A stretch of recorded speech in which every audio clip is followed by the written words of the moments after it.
Subscribe करो दिलीप सर्वज्ञा entertainment channel के घंटी के निशान के जरूर दबाओ। हमर सब ऑडियो वीडियो देखवा के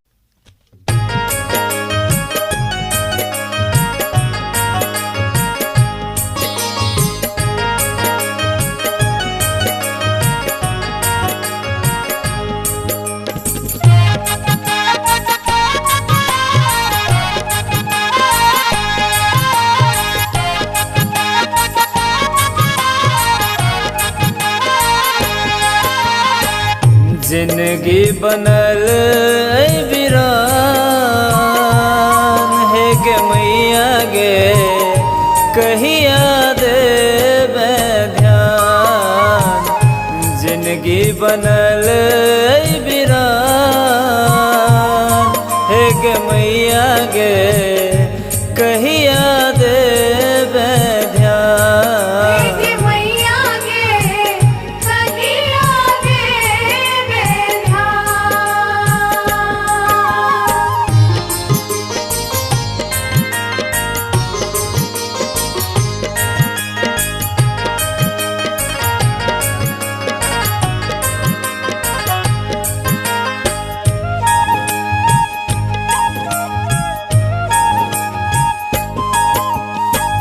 हम निर्बल ज्ञान के मैया नहीं किछु हमरा ज्ञान।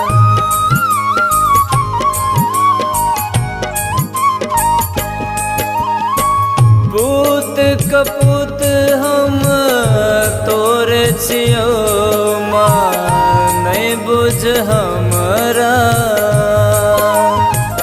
दुनिया कहैया कान है गे मैया गे कहिया देबे ध्यान।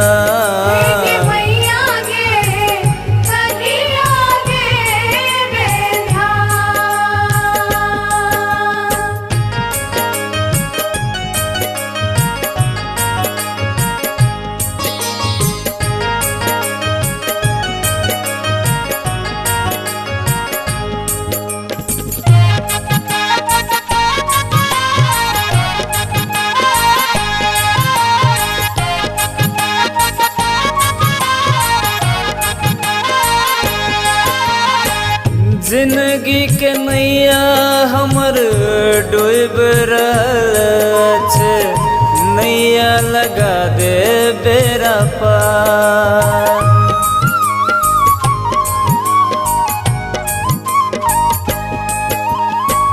तू जो न सुनबे हमर गे मैया जेबै ककरा द्वार।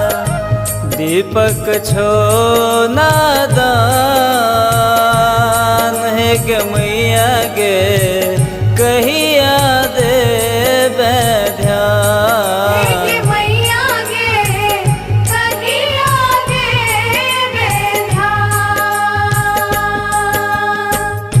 जिंदगी बनल वीरान